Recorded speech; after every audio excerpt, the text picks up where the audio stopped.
Very good, Maria. I love you, Mami. Hindi mo kita iiwan. Halika dito. Naku, ano ka ba talaga mahal, Leonora? Siyempre, hindi sa'yo.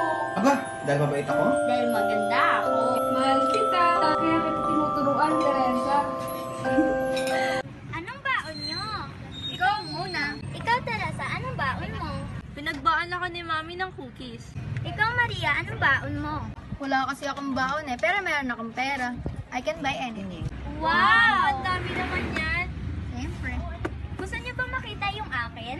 Sige nga, Sige nga, patingin. patingin. Pinagluto ako ni tatay ng paksiw. Ew, ang baho naman yan ng asim. Ba't ganyan? Ang arte niyo naman, ako na nga lang. Pahingi nga ako ng piso. Ano ba, Teresa? Amin na. Pahingi lang eh, ang damot mo. Ayan na.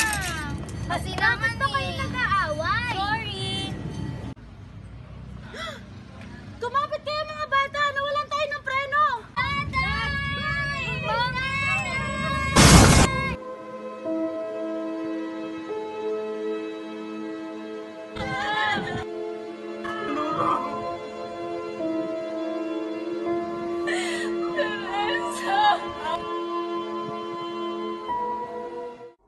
Ang mawalan ng anak ay walang kasing sakit.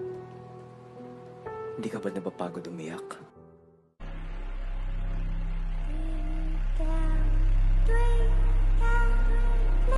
Hindi ikaw si Leonora.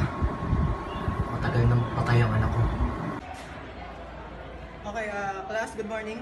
Good morning, Sir Marcus. Magsisimula na tayo, so Sir. Bakit po nandito yan? Di ba dahil yan? What do you mean?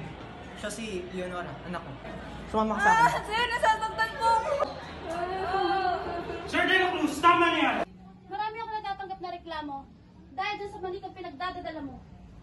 Ma'am, wala naman pong sumasagot yung ng manikas. Maraming natatakot na estudyante sa paarang to dahil sa manikang dinadala mo at sa behavior na meron ka ngayon. Kontratuhin mo ang manikang yang parang si Leonora. Kinakausap mo, pinapatawa mo. Ang manikang yan at ang pagiging bakla mo ay walang lugar sa paaralang ito. Is that clear?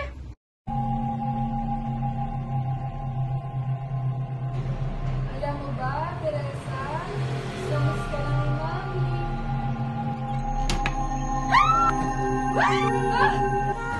Teresa!